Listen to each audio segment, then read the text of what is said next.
Let me start with you, Cenk, because you and I have talked about this many times, about Joe Biden's mental and physical ability to be fit to serve the most powerful and important office in the country. As you were watching last night's debate, what was going through your mind? I was right. Let me tell you something. I'm trying not to have my heart broken because this is our president, man. This is our leader. This is our fearless leader. It's not funny. It's funny, but it's not funny, man. This is our president. As you know, I took an extraordinary step of running for president against Joe Biden in the Democratic primary, even though I'm not even a natural-born citizen, because that's how desperate I was, our audience was. We did a poll and we asked our paying members, should I run? And now 9 months ago, 76% of them said, for God's sake, run. Do you know why? Because it was obvious. And what I took away from it, Piers, and what everyone should remember is how much Democratic leadership lied to you and how much everyone in mainstream media lied to you. They said the emperor had clothes when it was obvious that he had no clothes. They said that he was perfectly fine and he was a dynamo behind the scenes. How preposterous.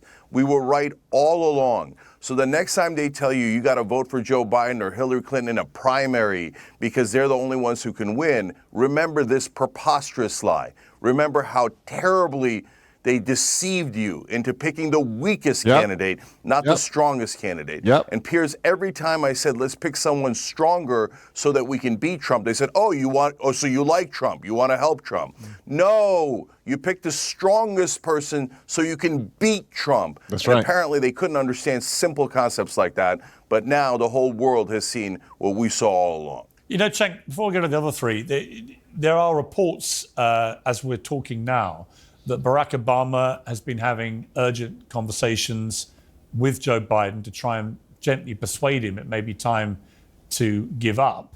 But apparently Jill Biden is resisting, wants him to fight on. Kamala Harris is enraged that her name is not in the conversation to potentially replace him. People want to bypass her completely because she's even more unpopular than he is, and move to somebody like Gavin Newsom or someone like that. Kamala is more unpopular than he is because Kamala was a pawn. She was being used the entire time just so he can be elected. We all saw on the Breakfast Club where Charlemagne the God told Joe Biden that if you don't have a black woman as your VP, we are not going to vote for you. And he said, oh, I'll do that. What else you need for me to do, Charlemagne the God? And then he looked into the camera and said, if you don't vote for me, you ain't black. So Kamala, just get it out of your little mind. It's not your time yet, okay? They're not putting you at the front. They're not putting you to the front at all. Sorry. They will put Michelle Obama at the front to run as the Democratic nominee before they put you at the front. You were being used this entire time. We have been teaching people how to grow online. It's been absolutely amazing. We have 3 people who have been able to reach monetization in less than 30 days. Growing YouTube channels, some from 0 people. We have one guy who had 2 subscribers before he started working with me. He started helping him. His views went up 4.8 million%. We're super excited. If anybody ever want to grow on YouTube, you reach out to me with the word coach. Democrats need to see this. Not only conservatives, Democrats need to see this, especially Black Democrats.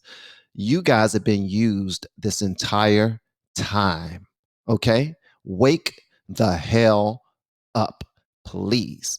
All right, por favor, wake up, okay? Biden and that administration has been lying to you all for a long time. That is the only reason why you're finally seeing why they needed to lock Trump up in order for Biden to win again, in order for the Democrats to win again. They can't beat him without him going through all the legal troubles that they're going through, so that they can call him a felon. He's a convicted felon. That's all you got? We saw Trump stood toe-to-toe with that guy and was like, that's all you got? You're the reason I'm a convicted felon. And guess what? When I become president, I'm going to take care of all of you guys. Y'all saw how Joe Biden got all afraid. You never seen a president ever in history say that they was going to go after their enemies. Bruh, you went after your enemy. You used the legal system to go after your enemy. Okay, let me shut up. What is the playbook here? Are we into unprecedented territory? Because I don't think any incumbent president in American history who is seeking to be re-elected and hasn't stood down has ever been forced out. There's no mechanism to actually force him out unless he voluntarily goes, is there? Yeah, there is one mechanism, unfortunately, and it's the donors. Because once the donors stop funding him, then he'll have no oxygen left. Remember, for someone who's a populist like Bernie Sanders, their source of power is the people. But for people like Biden, who are establishment candidates, their source of power is money. And once the money tap is turned off, then he's got no oxygen left. So I don't care what Jill Biden thinks. Are you, like, who's insane enough to care about Jill what she Biden? thinks? I don't care what Kamala Harris thinks. I care about picking the strongest candidate against Trump. Is democracy on the line or isn't it? Is this the most important election of our lifetime or isn't it? So now they're talking about, oh, whose personality should we care more about? Whose feelings are more important? None of your feelings are important. What's important is that the American people be safe from Donald Trump. And let's be honest, Democratic leadership has never cared about that. And Chink, you are part of the problem, bro. And I don't even know why. I hope somebody tear your tail up on that daggone panel, no Diddy. Piers, let's tell your audience why. Because remember, almost everyone on Biden's team, at the White House, on his campaign, at the Democratic National Committee, their jobs are tied to Joe Biden. If there's a new candidate, they all get fired. So they have been enormously, monstrously selfish, saying, I don't care if the country burns as long as I get to keep my job. They betrayed you greatly, and you should never listen to them again. Okay, let me bring in some of the others. Hassan Piker, I mean, you'd have to be willfully negligent with regard to what you saw with your own eyes, wouldn't you, to watch that debate last night and not conclude, as so many Biden supporters and friends have publicly concluded. This is from, people like Frank Bruni at the New York Times and others who just come out and said, you've got to stand down. Did you see anything last night that would allow you to construct an argument that he should continue and be the nominee?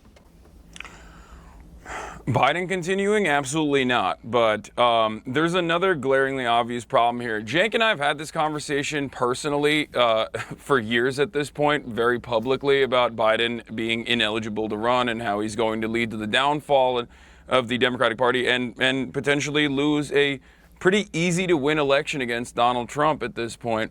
And we were absolutely right. And it was shocking that so many in the media who are now writing those articles that you're talking about were acting as though Biden was actually a dynamo behind the scenes. There was literally an article I remember from an excerpt from a Jill Stein book about how in order to soften the blow of Biden's age and how old and senile he's appearing on television, they were saying that he had really hard sex with his wife. I mean, that's the extent that these guys went to in order to try and manufacture this narrative. And to anyone with eyes and ears to hear, they could see what Biden looked like, what Biden's performance looked like.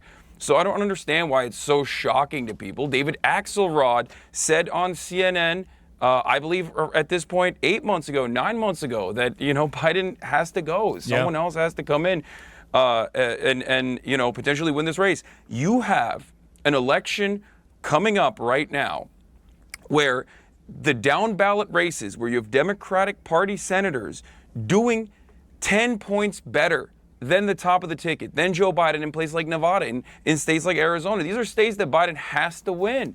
You have issues, especially post-October 7, with the supposed blue wall that's obviously destroyed. You got Michigan, that's a potential problem for Joe Biden. All of these swing states that the Democratic Party should be clearing up with like Reagan numbers right now are in contest.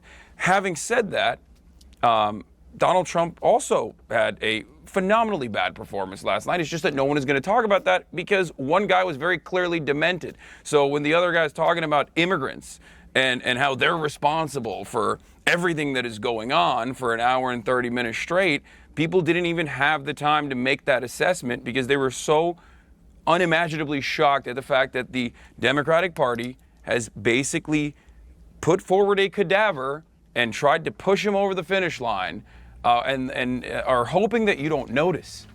Okay. I'm going to come to your two panelists in a moment. We're going to be joined right now, though, by the Republican U.S. Senate candidate for Arizona, Carrie Lake. Oh yeah, hubba hubba. What's up, Carrie? I see you, girl.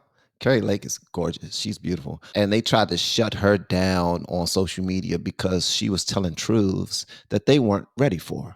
They didn't want to hear from her because she was telling the truth all this time. All this time. They tried to cancel her. Speak up. Speak your piece, Carrie, with your cute self, with your fine self. I bet she smelled good. She probably smelled like vanilla and chamomile. Mm-hmm. Yeah, she do. Emily Campagno, don't worry, girl. I ain't cheating on you. Gotta make sure my wife ain't coming down the steps like, why in the hell you talk about them women like that? You need to stop talking about them women like that. Talking about they cute and they smell like chamomile and vanilla.